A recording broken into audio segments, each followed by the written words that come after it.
Assalamualaikum warahmatullahi wabarakatuh. Kali ini kita akan menyampaikan informasi tentang madu. Rasanya hampir semua orang tahu apa madu itu dan mungkin pernah mencobanya. Namun seluk-beluk tentang madu mungkin kita tidak begitu mencermatinya. Jadi sebetulnya madu itu apa sih?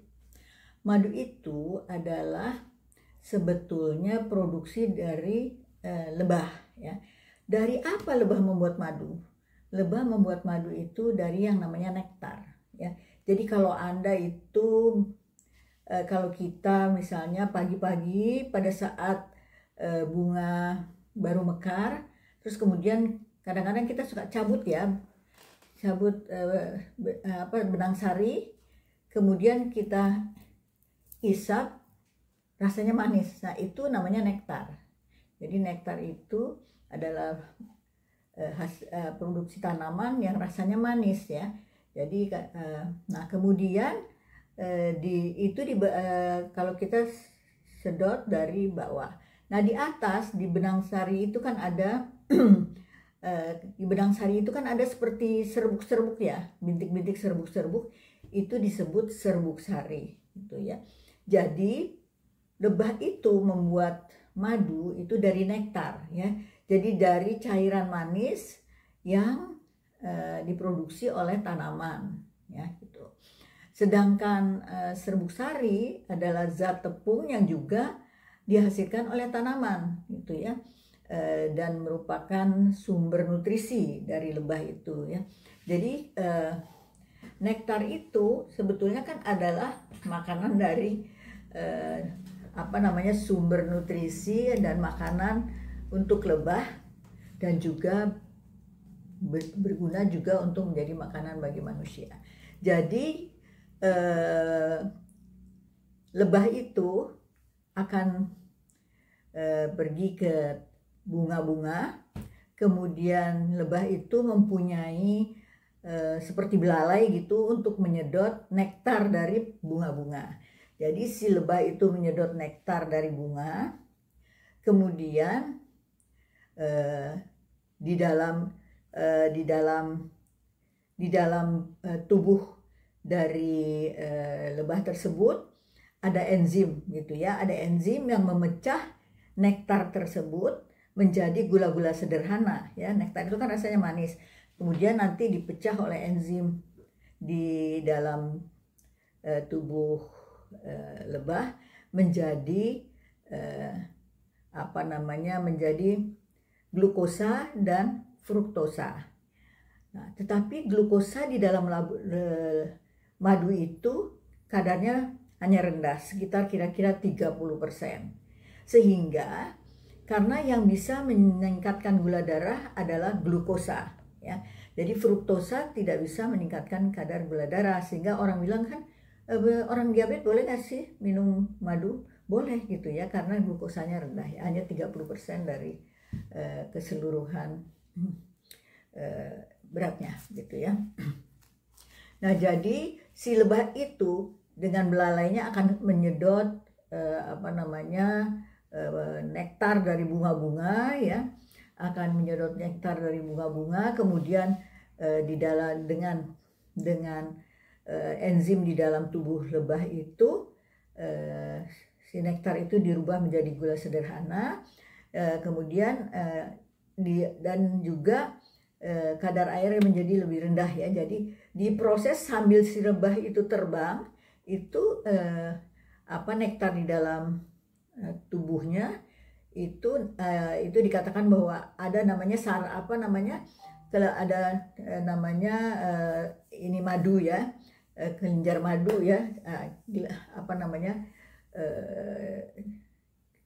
gelembung madu, ya, di dalam perutnya lebah yang akan memproses nektar-nektar itu dengan enzimnya menjadi gula-gula sederhana, kemudian terus sampai setelah dia pulang ke sarangnya, dia masih tetap mengunyah-ngunyah si nektar tersebut, sehingga akhirnya kemudian menjadi diproses terus sehingga menjadi kadar airnya menjadi rendah.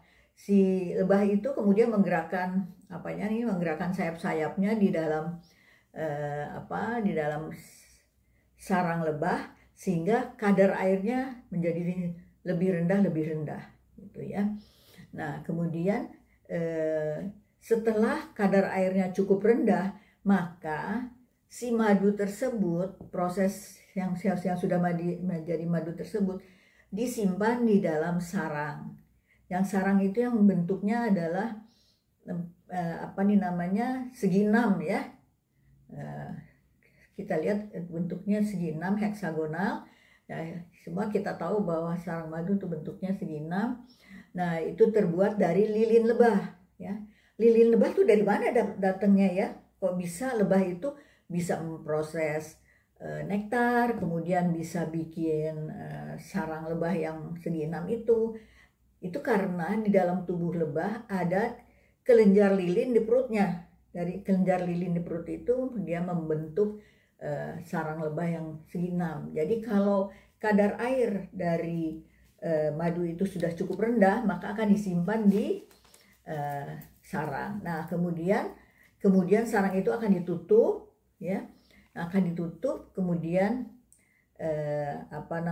kemudian nanti di dalam sarang yang segi 6 itu akan terjadi proses fermentasi supaya madu tersebut tahan lama dan juga terhindar dari mikroba dari kotoran-kotoran ya, karena kemudian setelah dia cukup rendah kadarnya dia akan ditutup ya,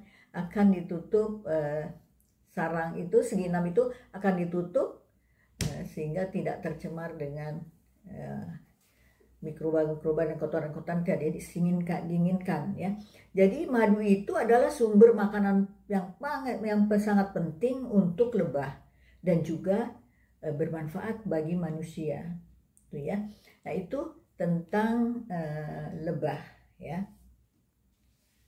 Dia juga sumber nutrisi bagi nah, kemudian kita tahu bahwa madu itu kemudian kita suka dengar ada produk-produk ya turunan madu ya, ada yang disebut namanya propolis, ada royal jelly dan sebagainya. Sebetulnya apa sih itu ya?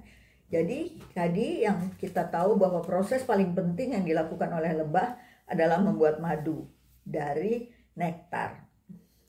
Nah, kemudian produk turunan lebah itu adalah bee bread ya, atau bee pollen ya. Pollen itu kan serbuk sari ya. Bee bread itu kan roti ya. Jadi disebut bee pollen, ada yang menyebut sama juga dengan yang lain disebut bee bread, ada juga yang menyebutnya ambrosia ya. Itu semuanya sama, itu adalah bee pollen ya itu ya. Jadi ini bee bread tuh dari apa sih bikinnya ya? Bee itu kan udah pasti lebah, bread itu kan roti ya. Jadi bee bread ini dibuat dari serbuk sari. Serbuk sari itu yang di bunga itu yang ada seperti serbuk-serbuk itu di ujung di ujung benang sari, itu namanya serbuk sari. Nah, itu dibuat dari serbuk sari ditambah dengan nektar ya. Nektar yang disedot oleh belalainya lebah itu ditambah dengan lilin ya, ditambah dengan lilin, kemudian ditambah dengan produksi pencernaan gitu ya. Jadi pencernaan lebah ya. Kemudian ini makanan dari lebah pekerja ya. Kalau tadi royal jelly makanan ratu lebah ya. Kalau bee bread ini atau bee pollen ini adalah makanan lebah pekerja. Kan yang menyedot-nyedot nektar, yang kerja-kerja semua itu lebah pekerja ya. Jadi makanan bagi lebah pekerja dan larva ya. Larva itu anak-anaknya si lebah begitu ya. Nah, bee bread ini itu mula-mula si pollen ditambah nektar dibikin seperti gumpalan begitu ya. dibikin seperti gumpalan, kemudian ditambah dengan enzim dari pencernaan lebah, kemudian ditambah dengan bakteri fermentasi. Nah, itu kemudian dibentuk seperti seperti roti ya, jadi seperti gumpalan begitu ya. Jadi seperti gumpalan, terus itu buat apa ya? Kemudian setelah jadi itu seperti gumpalan begitu, ya yang kita sebut bipolen atau bibred, itu dimasukkan juga ke dalam ke dalam heksagonal itu ya, ke dalam sarang-sarang lebah itu. Buat apa sih ini bibred? Bibred ini adalah cadangan makanan ya. Jadi misalnya di daerah-daerah yang musim dingin, pada kondisi-kondisi bunga bukan musim bunga, jadi ada kekurangan daripada makanan lebah, jadi mereka memakan cadangan makanan yang disebut bipolen atau bibred atau ambrosia ini. Nah, ini adalah cadangan makanan untuk lebah gitu ya. Jadi dia tuh tadi karena namanya bipolen, itu dari polen, dari serbuk sari, ditambah dengan nektar, ditambah dengan enzim, ditambah dengan bakteri fermentasi gitu ya. Itu dibentuk menjadi gumpalan-gumpalan yang disebut bibred. Nah, itu disimpan di dalam sel-sel sarang untuk makanan, untuk cadangan makanan. Dia dijual sebetulnya ada yang dalam bentuk serbuk, ada yang dalam bentuk kapsul gitu ya. Nah, bipolen ini kadang-kadang yang dalam bentuk serbuk itu kadang-kadang dicampur aja tuh di yogurt atau dicampur di salad ya, ditawur di dalam salad, bisa dikonsumsi langsung gitu ya. Nah, apa sih orang jual produk dari lebah yang namanya bibred ini atau bipolen ini, itu dijual di pasar sebagai untuk manfaat kesehatan gitu ya. Meskipun data ilmiahnya itu belum ada gitu ya. Jadi manfaat kesehatannya apa sih yang biasanya diklaim oleh yang menjual gitu ya. Biasanya katanya menurunkan risiko gangguan jantung. Terus dapat menurunkan kolesterol jahat atau LDL ya. Kemudian dapat meningkatkan fungsi hati. Nah, kemudian juga mempunyai efek antiinflamasi. Jadi sebetulnya produk-produk produk-produk turunan madu ini memang diklaim sebagai produk antiinflamasi ya, untuk mengatasi luka ya, untuk meningkatkan sistem imun. Kayak sepertinya semua produk turunan madu itu kebanyakan dipasarkan untuk kepentingan tersebut. Nah, tapi yang namanya bibred ini juga sering digunakan untuk mengatasi gejala menopause yang disebut hot flash gitu ya. Nah, ini kemudian apa sih? Ada efek sampingnya nggak mengkonsumsi bibred ini?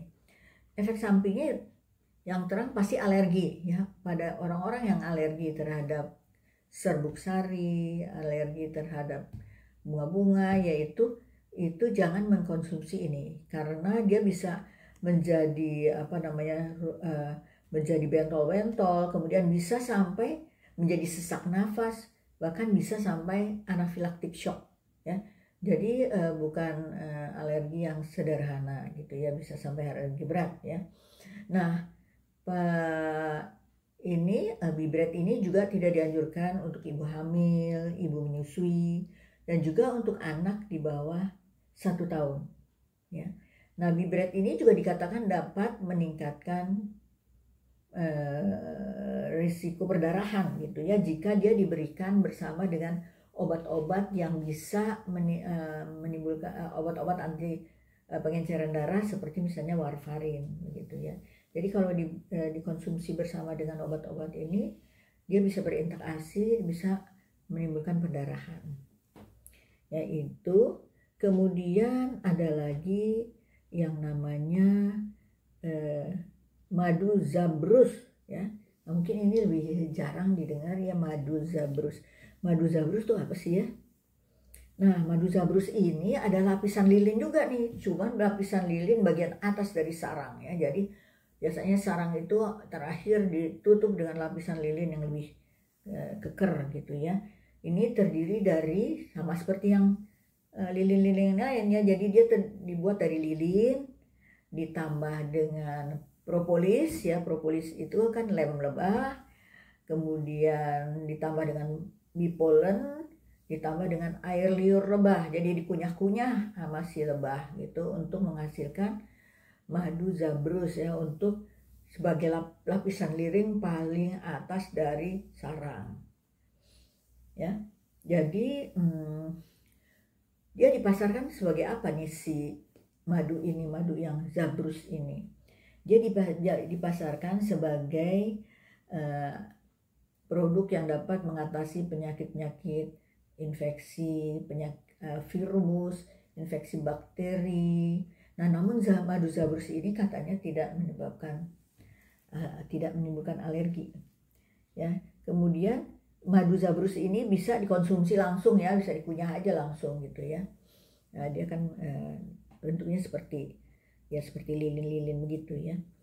Kemudian ada lagi yang namanya produk turunan madu yang lain, ada yang namanya bifenom. Nah, bifenom itu disebut juga apitoksin ya. Itu adalah racun dari lebah pekerja ya. Buat apa ini jadi lebah pekerja itu disadap ya racunnya. Kan kita suka menyadap racun ular ya. Kita suka menyadap racun ular, kita kumpulin untuk obat orang-orang yang digigit ular. Nah, ini juga bifenom ini bagaimana caranya ini racun lebah ini ya, lebahnya itu disadap ya, tapi tidak sampai si lebah itu merasa sakit ya. Jadi racunnya tuh dikumpulin untuk apa ya? Itu biasanya untuk keperluan kosmetik ya. Untuk keperluan kosmetik, kecantikan gitu ya. Katanya sebagai pengganti botox di dalam krim dan serum untuk kecantikan ya. Kemudian yang berikutnya adalah yang disebut bee wax ya. Bee wax, wax itu kan lilin ya. Bee wax, beeswax itu adalah lilin lebah. Tapi namanya kan yang tadi biasanya propolis, lem lebah. Yang ini lilin lebah ya, yang di segitiga heksagonal itu kan dibuat dari lilin lebah ya. Kalau beeswax ini juga lilin lebah ya, terjemahan Indonesianya lilin lebah ya. Lilin lebah ini beeswax ini memang lilin yang digunakan untuk melapisi sarang ya, memperkuat sarang, membuat sarang ya. Kemudian buat apa sih nih si beeswax atau lilin lebah? Lilin lebah itu bisa untuk produk-produk industri ya, tetapi kita cuma membicarakan dari sudut kesehatan. Jadi beeswax ini katanya bisa untuk peradangan, mengatasi peradangan. Kemudian dia mempunyai efek pelembab ya. Jadi sering dioleskan pada kulit yang kering, kulit yang kasar, dan kulit yang jadi untuk melembutkan, dan juga bisa menimbulkan hidrasi. Jadi kalau dioleskan itu kulitnya menjadi lembah dan lembab ya. Nah, biasanya dipakai untuk kosmetik, tetapi juga bisa digunakan dalam makanan ya, dalam produksi makanan ya. Kemudian dikatakan dapat melindungi hati ya, dapat melindungi hati ya, melindungi hati jadi untuk meningkatkan kesehatan hati. Nah, kemudian juga bisa dioleskan untuk stretch mark ya. Jadi orang-orang yang habis melahirkan atau yang tidak kurus tiba-tiba gemuk kan itu kulitnya retak-retak, itu bisa dioleskan, bisa membantu katanya dia jika dioleskan beeswax ini ya. Jadi dia bisa melembabkan kulit dan juga melembabkan bibir. Jadi itu sering digunakan untuk pelembab-pelembab bibir ya. Karena untuk bibir yang kering dan retak-retak, ini bagus katanya kalau diberikan beeswax. Jadi lilin lebah ya. Nah, kalau untuk pelembab-pelembab bibir begitu biasanya dicampur sama minyak zaitun atau minyak jojoba atau juga dikasih aloe vera gitu ya, kalau untuk melembabkan kulit begitu ya. Itu adalah beeswax. Nah, jadi itu adalah kemudian ada juga produksi dead bee ya, jadi lebah yang mati. Jadi ada lebah-lebah ada yang mati, kadang-kadang karena sesuatu hal atau perubahan iklim banyak lebah yang mati, itu dikumpulkan ya, kemudian itu diproses, dikasih alkohol, kemudian dibikin menjadi seperti obat-obat lokal gitu ya. Jadi untuk mengobati nyeri-nyeri sendi gitu. Jadi nyeri-nyeri sendi gitu ya. Nah, itu dengan yang tadi kita katakan beeswax gitu ya. Kemudian ada lagi yang namanya mead ya, MEAD ya. Itu adalah anggur madu ya. Jadi sejak zaman dahulu ya, ini orang-orang mengkonsumsi anggur madu ya, sebelum ada minuman-minuman wine gitu ya. Itu biasanya orang-orang mengkonsumsi anggur madu. Jadi anggur madu itu dibikin dari campuran madu dan air. Kemudian kadang-kadang ditambah dengan buah-buahan, kadang-kadang ditambah dengan biji-bijian, kemudian difermentasi ya. Jadi fermentasi madu dengan air dengan ditambah dengan buah-buahan atau biji-bijian gitu ya. Nah, ini difermentasi sehingga yang terjadi mead ini memang dikatakan anggur madu, memang seperti minuman anggur ya. Jadi mead ini mengandung alkohol ya. Mengandung alkohol dengan kadar bervariasi, ada yang 3,5%, ada yang 20% ya.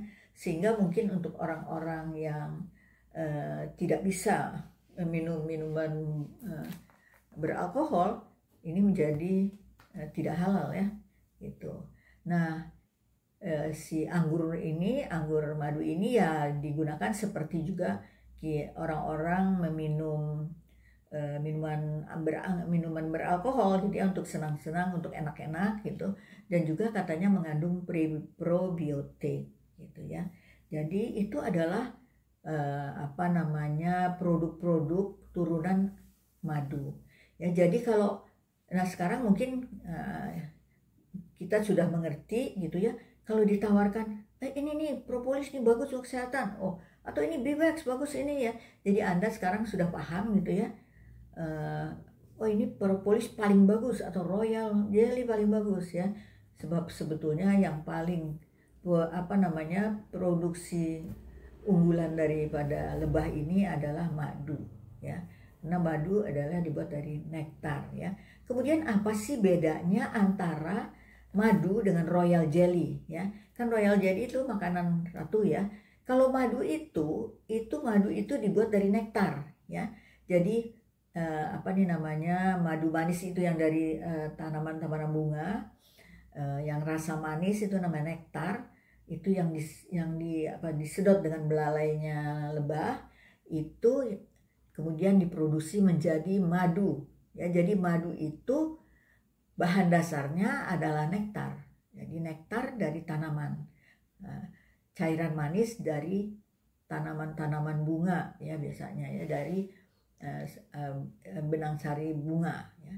Tapi kalau royal jelly itu produksi lebah ya. Jadi royal jelly itu adalah lebah udah makan, mengunyah-ngunyah, nah itu dari kelenjar di lehernya, namanya kelenjar hipofarings, dia mengeluarkan seperti susu ya.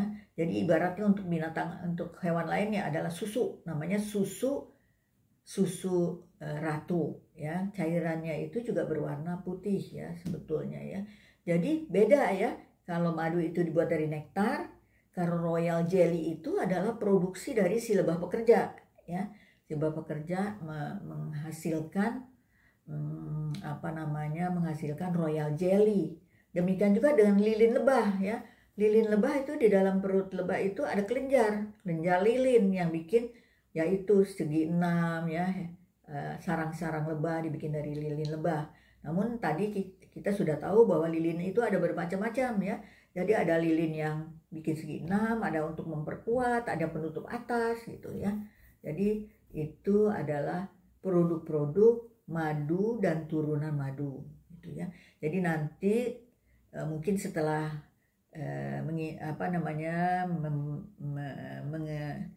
membaca keterangan ini, Anda lebih bisa memilih, oh saya mau makan produk yang mana ya, ini saya mendingan beli madu apa saya mendingan beli apa gitu ya, produk turunan madu gitu ya. Jadi yang penting Anda juga harus tahu bahwa semua produk-produk turunan madu, hampir semuanya itu dapat menimbulkan alergi bagi orang-orang yang alergi terhadap serbuk sari dan sebagainya gitu ya. Jadi jangan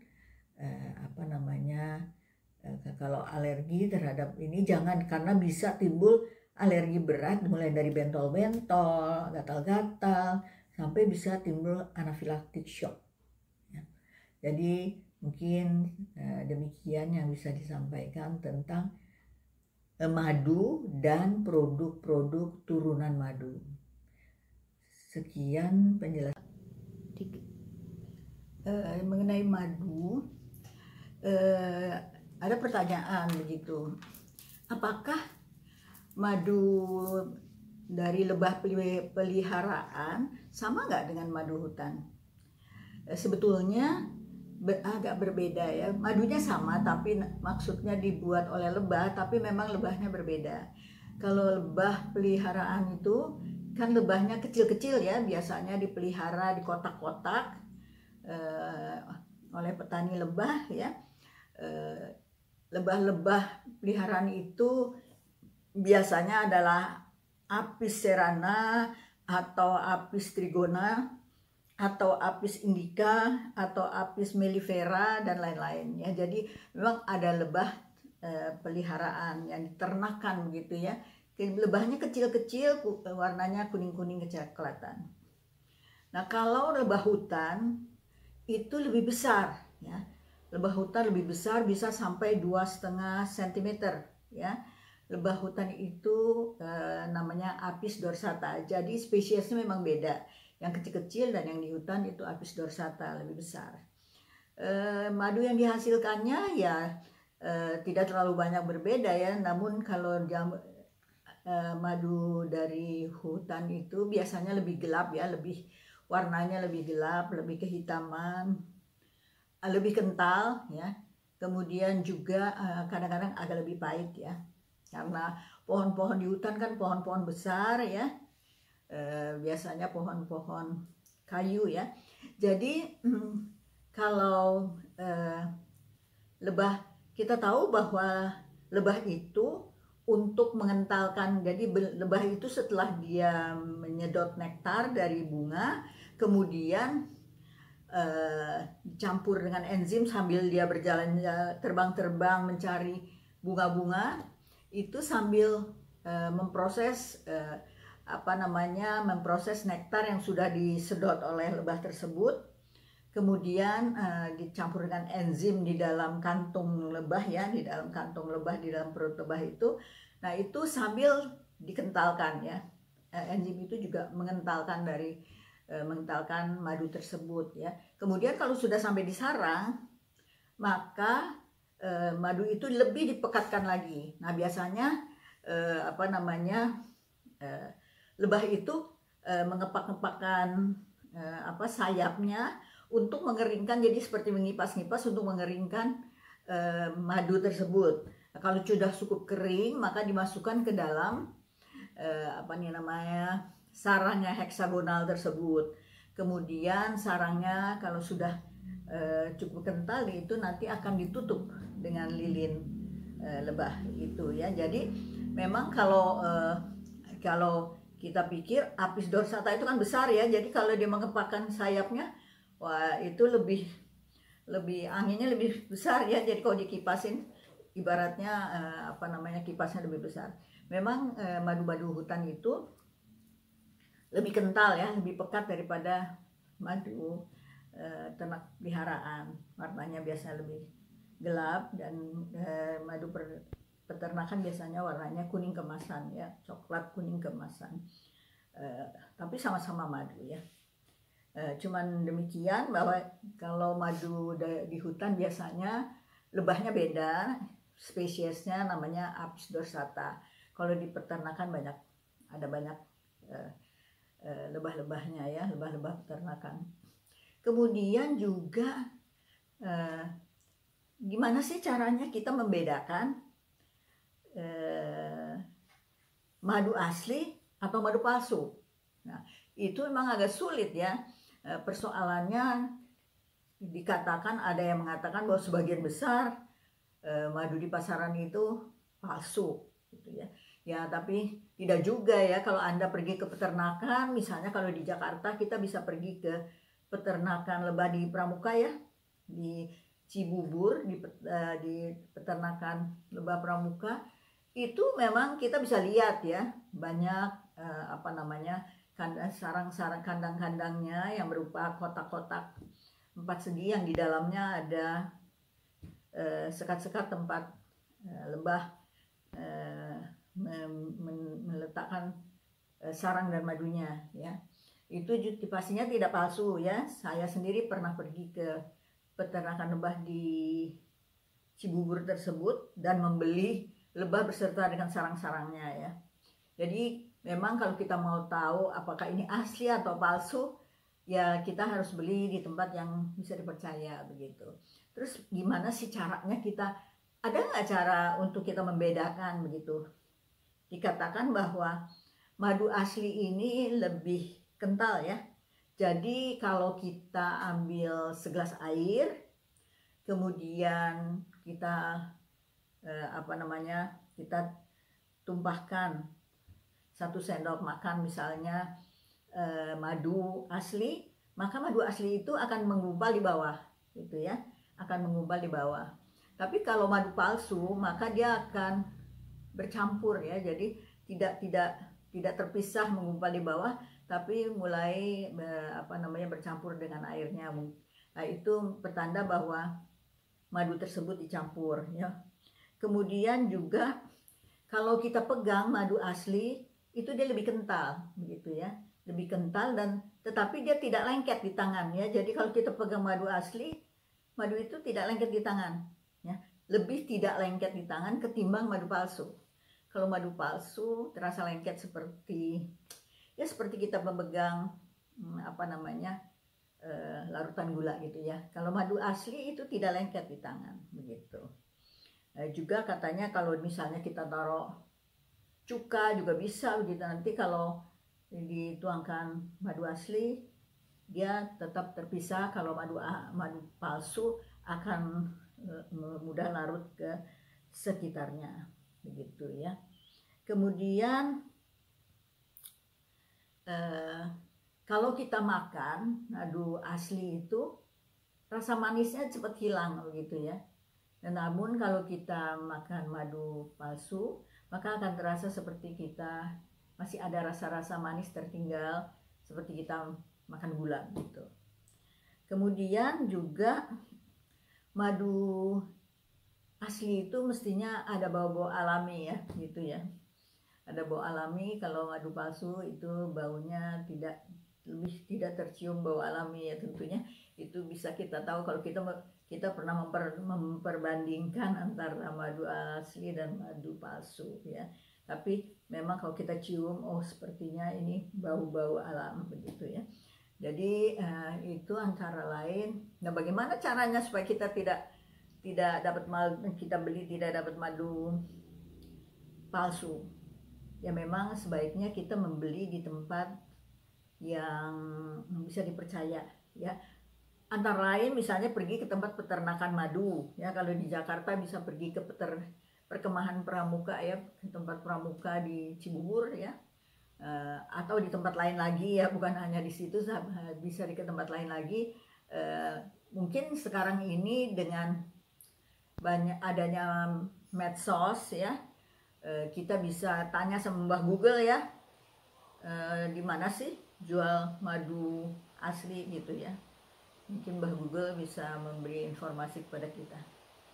Mungkin demikian sedikit bincang-bincang kita tentang madu.